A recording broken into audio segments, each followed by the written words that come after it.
तो हमने अभी ये नोटिस किया है कि आपके लिए भी बहुत इंपॉर्टेंट वीडियो है ये, कि मोस्ट आस्क्ड क्वेश्चंस कौन से हैं और कौन कौन सी क्वेरीज रहती हैं, और जो एस्पायरेंट्स हैं इधर उधर उस क्वेरी को लेकर घूमते हैं। तो हम वो मोस्ट आस्क्ड क्वेश्चंस जो हैं आपके, जो रहते हैं, आप पूछते रहते हैं, इनको आपके दिमाग में चलते हैं 462 को रजिस्ट्रेशन को लेके, उसमें इसके बारे में इसमें आपको हम बताएंगे। तो सबसे पहले तो ये क्वेश्चन आता है कि आपका रजिस्ट्रेशन अगर आपने कुछ गलती कर दी, मतलब एज़ पर ऑस्ट्रेलियन फॉर्मेट आपने नाम या कुछ भी गड़बड़ करी, रजिस्ट्रेशन आपने अपने एंड से कर दी, तो क्या इनवैलिड एंट्रीज होती हैं? The answer is yes. और मैं अगर आपको डाटा बताऊं ना, मोर देन 45% जो एंट्रीज होती हैं वो इनवैलिड हो जाती हैं। मतलब जो कंप्यूटर है जिसने पिक करने हैं नाम, वो उनको पहले ही साइड पे कर देता है। तो इसका क्या मतलब है? इसका मतलब है आपने अपना जो चांस था ना गोल्डन, कुछ चंद रुपयों के लिए या किसी के मिस गाइडेंस में आके अपने आप लगाकर ख़राब कर दिया। तो that is a wrong approach. ठीक है ना? जो भी चीज़ होती है, जो एक्सपर्ट होता है ना, उसी के लिए ही बनी होती है, राइट? जिसका काम। Second most asked query, sir refund होता है पेमेंट का एम्बेसी वाली? नो।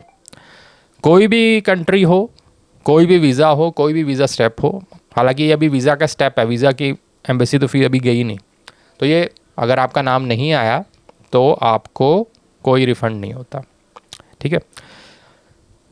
थर्ड क्वेश्चन जो मोस्ट आस है कि कई लोग, मैरिज होने वाली होती है कईयों की, तो वो कहते हैं कि हमने बैलेट में नाम डाला विदाउट सरनेम, उसके बाद हमारा सरनेम ऐड हो गया, शादी हो गई या कुछ सर्कमस्टांसेस चेंज हो गए, तो कुछ ना कुछ चेंजेस हमारे नाम को लेकर आ चुके हैं। तो फिर हम क्या करें?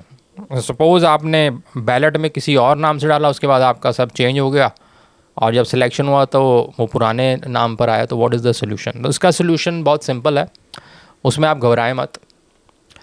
सारी चीज़ें जब आप मेन फाइल लगाते हैं तो उसका एक तरीका होता है, एक फॉर्म होता है, उसमें आप अपना पासपोर्ट डिटेल्स अपडेट कर सकते हैं, नेम डिटेल्स भी अपडेट कर सकते हैं, उसका रीज़न भी दे सकते हैं, और उसके रिलेटेड जो डॉक्यूमेंटेशन होती है वो आप लगा देंगे तो सारा कुछ ओके हो जाएगा। मतलब आपका एप्लीकेशन जिस पे आपका बैलेट का सिलेक्शन हुआ है वही रहेगा, लेकिन आगे जो डाटा आपको, जो डाटा अपडेट होने के बाद जो वीज़ा आना है वो आपके नए नाम पर आ जाता है। तो उसमें कोई घबराने वाली बात नहीं है, आपका बस बैलेट में नाम आना चाहिए। जैसे आपका बैलेट में नाम आए, चाहे आपके आगे चीज़ें चेंज हो गई हैं, contact us, will give you the right direction and get you visa, अगर सारी चीज़ें बाकी ओके हैं तो, right.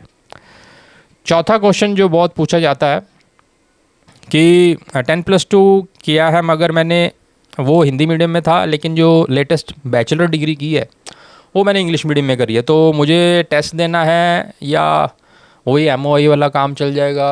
What should be done? तो देखिए, आइडली जो उन्होंने कंडीशन बनाई है वो तो ये है कि आपकी थ्रू आउट एजुकेशन जो है, +2 की भी और ग्रेजुएशन भी इंग्लिश में होनी चाहिए, राइट? आइडली तो यही है।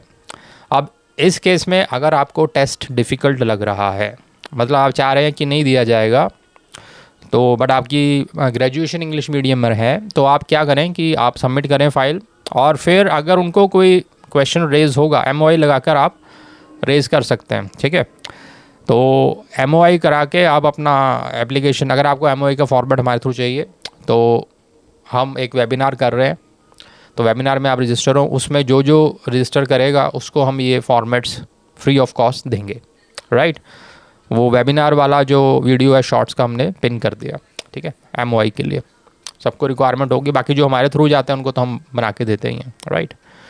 तो करना क्या है, आपको दोनों चीज़ें ट्राई करनी है। पहले आपने जो जिसकी, अगर आपकी कैपेबिलिटी पेपर देने की है फिर तो पेपर दो, अदरवाइज़ आप ऐसे MOI के साथ सबमिट कर दो फाइल, फिर वहाँ से रिक्वेस्ट आ जाती है, एकदम रिफ्यूज़ नहीं करते हैं, right. So this was the fourth query. Fifth query कि मैं 4th सेमेस्टर ऑफ ग्रेजुएशन में हूँ और रिज़ल्ट नहीं आया मेरा, right. 4th semester of graduation, although I have not receive my result, so am I eligible for the ballot? तो मेरा आंसर ये रहेगा, येस, आप एलिजिबल रहेंगे। आपको बस ये होना चाहिए कि ये ना हो, बस एक सर्कमस्टांस ये है कि आपका अभी रिज़ल्ट आया नहीं और बैलेट में अगर आपका नाम आ गया फिर गड़बड़ हो सकती है। अदरवाइज़ अगर आपका दूसरे या तीसरे बैलेट में आता तब तक आपका रिजल्ट अगर आ जाता है देन यू आर एलिजिबल। तो कहने का मतलब है आपको बैलेट ट्राई कर लेना चाहिए, कोई इसमें हार्म वाली बात नहीं है। तो ये मोस्ट आस्क्ड क्वेश्चंस जो हमने रिसर्च किए, ये 462 के एस्पायरेंट्स पूछ रहे थे, वो हमने आपको आंसर कर दिए, राइट। इसके अलावा भी आपके दिमाग में कोई भी क्वेश्चन आ रहा है तो आप कमेंट बॉक्स में लिखिए, will make another video like this और उसमें आंसर कर देंगे।